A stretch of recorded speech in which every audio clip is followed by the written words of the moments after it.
Goodhead Productions. We have directly from Africa.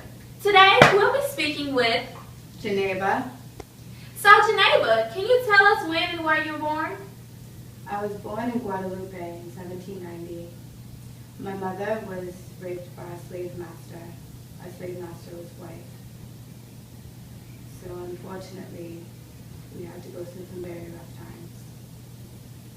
I see. Those times must have been very hard to get through, especially for our family. You know, the bond. Was the bond always there? What type of things did your family have to endure? It was very difficult to have a bond because we were separated constantly, and they had to train us. We had to forget our language and adopt a new language.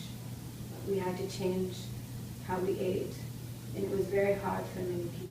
I understand. That story is really worth more than words alone could describe. So, the struggle you overcame, what other, did you have to go through anything else other than the seasoning, or did it stop after that? Could you explain more? We were often beaten and we could not sleep very much. And my grandmother used to always tell me this story of my mother.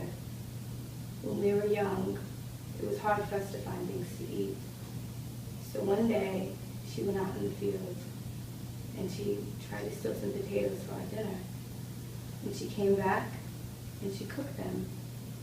And then we heard a knock on the door. And our slave master opened the door. And he ran over and he grabbed her. And we ran into the back and we looked through a little hole. And we saw him beat her and beat her until she was bleeding all down her back. And then after she was bleeding, he poured hot wax into her wounds and salt and pepper. And just left her there, crying. And then he walked away and closed the door. And we ran up to her as she was crying and bleeding. Our hands were filled with blood as we tried to hold her. And then she tried to stand up and tried to tell us it would be okay. And she hugged us. And we all cried together. It's truly an amazing story. I really want to thank you for coming here and being able to share that with us. From Goodhead Productions to you, we thank you. Thank you.